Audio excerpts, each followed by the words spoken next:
सुप्रभात बच्चों, कैसे हैं आप? मैं आशा करती हूँ आप सभी स्वस्थ होंगे। आज हम अपना हिंदी रीडर का चैप्टर 7 पढ़ेंगे, जिसका शीर्षक है वीर अभिमन्यु। इसका नेम क्या है? वीर अभिमन्यु। अभिमन्यु को सभी जानते हैं। महाभारत में देखा है कि अभिमन्यु अर्जुन के पुत्र थे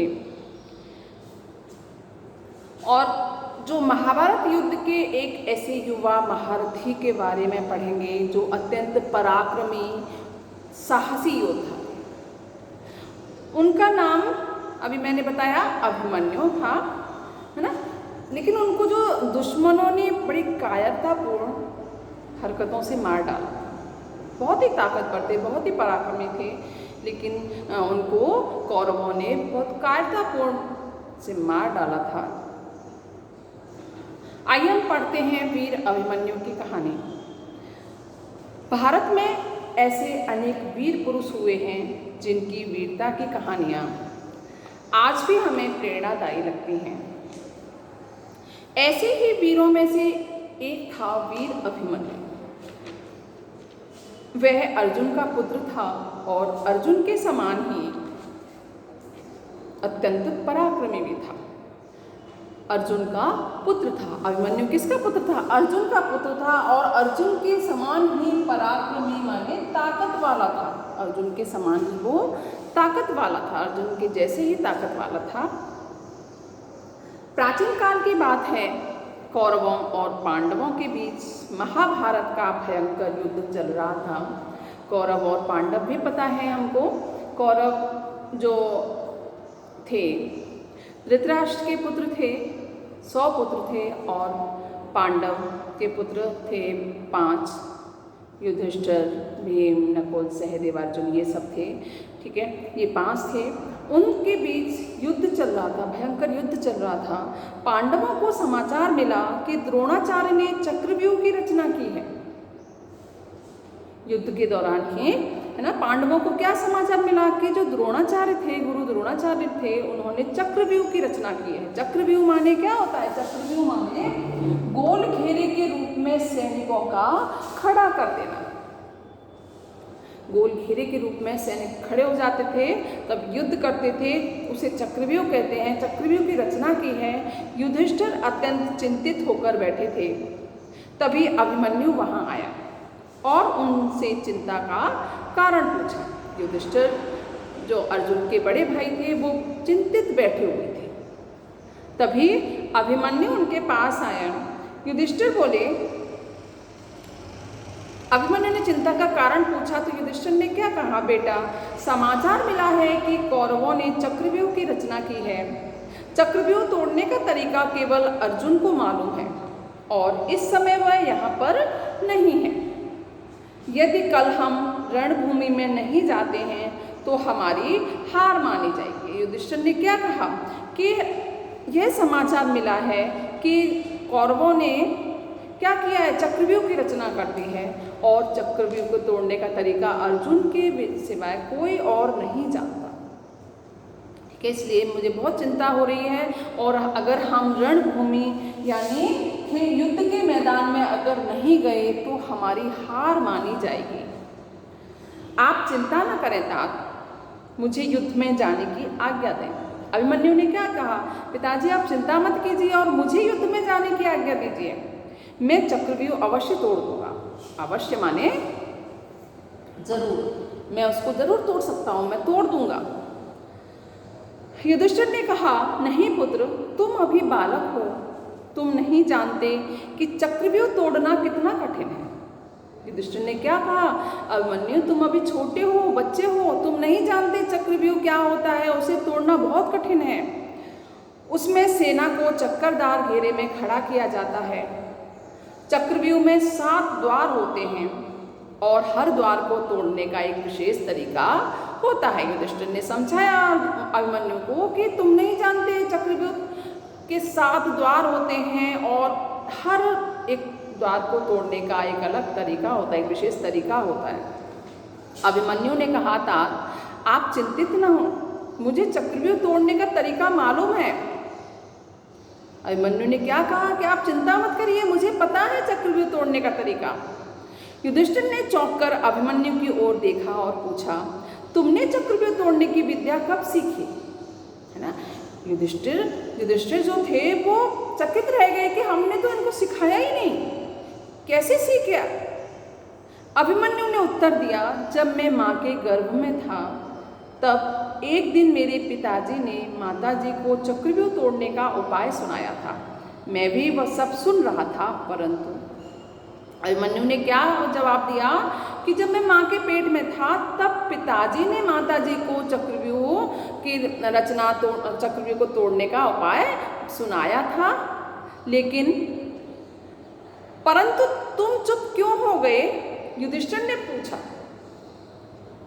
अभिमन्यु ने बताया, मैं चक्रव्यूह से बाहर निकलने की विद्या नहीं जानता, क्योंकि जब अंतिम द्वार तोड़ने का वर्णन आया तभी माँ को नींद आ गई और पिताजी ने भी उपाय बताना बंद कर दिया।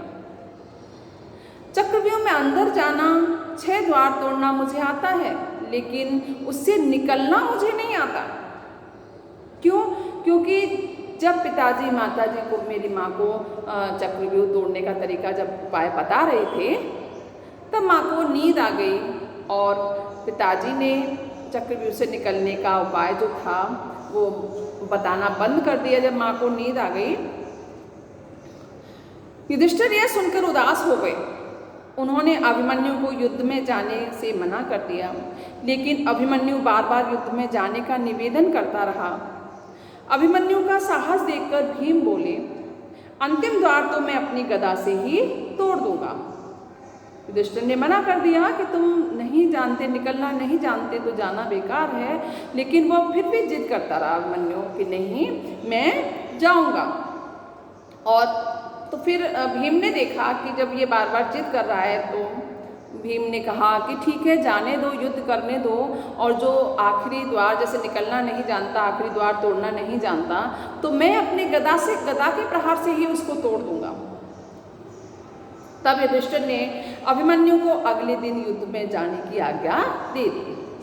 प्रातःकाल होते ही अभिमन्यु युद्ध के मैदान में भीम, नकुल और सहदेव के साथ जा पहुंचा, जहां पर उसके सामने गुरु द्रोणाचार्य खड़े थे। सिंह की भांति गरजता हुआ, बाणों की बौछार करता हुआ अभिमन्यु चक्रव्यूह के भीतर घुस गया। सिंह जैसा गरजता हुआ, शेर की तरह गरजता हुआ और बाणों की बौछार करता हुआ अभिमन्यु चक्रव्यूह के अंदर घुस गया। चक्रव्यूह के अगले द्वार पर जयद्रथ के साथ उसका भयंकर युद्ध हुआ। उसे हराकर अभिमन्यु तो भीतर घुस गया, लेकिन भीम और दूसरे पांडव अंदर न जा सके।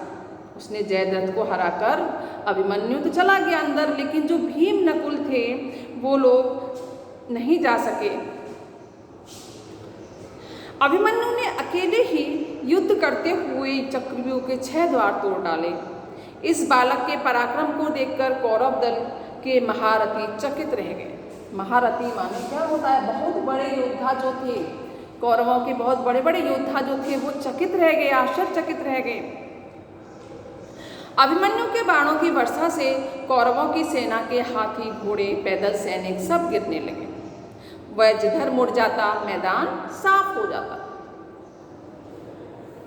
अभिमन्यु की इस वीरता को देखकर दुर्योधन ने 7 महारथियों से कहा, एक साथ मिलकर अभिमन्यु पर वार करो। अभिमन्यु की इस वीरता को जब दुर्योधन ने देखा ना, तो वह हैरान रह गया और उसको लगा कि अब तो मेरे सारे हाथी और घोड़े और जो सैनिक हैं सारे मारे जाएंगे। तो उसने अपने जो 7 महारथी थे उन सबको एक साथ मिलकर अभिमन्यु पर हमला करने के लिए कहा। यह सुनते ही 7 महारथियों ने उसे घेर लिया और उसका रथ तोड़ डाला तथा घोड़े को मार गिराया। उसके धनुष की तोड़ी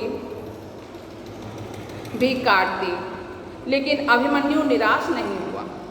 उसने अपने रथ का पहिया उठाया और चक्र की भांति उसे घुमाते हुए शत्रुओं पर वार करने लगा। उसके पास कुछ भी नहीं बचा था, है ना, लेकिन वह निराश नहीं हुआ। उसने क्या किया, अपने टूटे हुए रथ के पहिए को उठाया और उससे शत्रुओं पर वार करने लगा। परंतु कुछ ही क्षणों में पहिया भी टूट गया, वह बिल्कुल निहत्था हो गया था। निहत्था माने जिसके पास कोई हथियार नहीं था। निहत्था माने क्या होता है, जिसके पास कोई हथियार न हो, कुछ भी नहीं बचा उसके पास, कोई भी हथियार नहीं था। उसका शरीर बाणों से छलनी हो गया था। अभिमन्यु ने द्रोणाचार्य की ओर देखा और पूछा, गुरुवर, युद्ध के नियम कहाँ चले गए? अभिमन्यु ने किसकी ओर देखा? अभिमन्यु ने गुरु द्रोणाचार्य की ओर देखा, जो युद्ध के नियम बता रहे थे, है ना। युद्ध के नियम होते हैं कि अगर कोई निहत्था होता है उस पर वार नहीं करते, लेकिन अभिमन्यु पर तो वार किए जा रहे थे। तो उसने गुरु से क्या कहा कि आपके नियम कहाँ गए? आपके रहते ये कैसी लड़ाई हो रही है जिसमें निहत्थे पर वार हो रहा है, आप कुछ बोलते क्यों नहीं? उसने गुरु द्रोणाचार्य से कहा कि आप कुछ बोलते क्यों नहीं हो, आपके रहते हुए इस तरह की लड़ाई हो रही है। द्रोणाचार्य कुछ बोल न सके, उनका सिर लाचारी से झुक गया।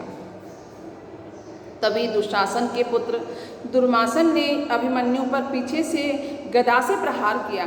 प्रहार माने हमला किया, यानी दुशासन का पुत्र आया और जो दुर्वासन था वह अभिमन्यु को पीछे से गदा से प्रहार कर दिया उस पर। अभिमन्यु ने उसकी गदा छीन ली। तभी जयद्रथ ने पीछे से अभिमन्यु के सिर पर गदा से प्रहार कर दिया।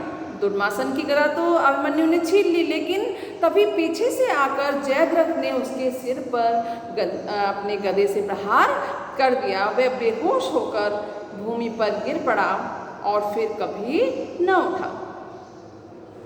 इस प्रकार अभिमन्यु युद्ध में वीर गति को प्राप्त हुआ। वीर गति माने युद्ध में मरना, युद्ध में उसकी मृत्यु हो गई। आज भी अभिमन्यु का साहस और शौर्य हमें प्रेरणा प्रदान करता है। उसका साहस और जो वीरता है आज भी हमें प्रेरणा प्रदान करती है।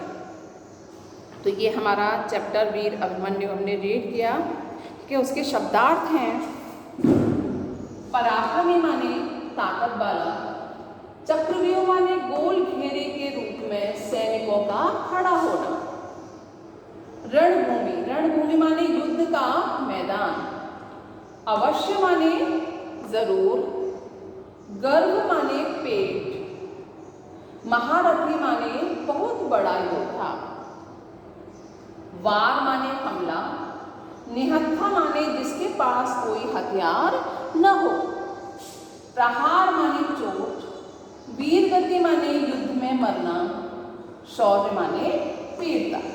तो ये आपको अपनी नोटबुक में सुंदर सुंदर हैंडराइटिंग में करने हैं। धन्यवाद।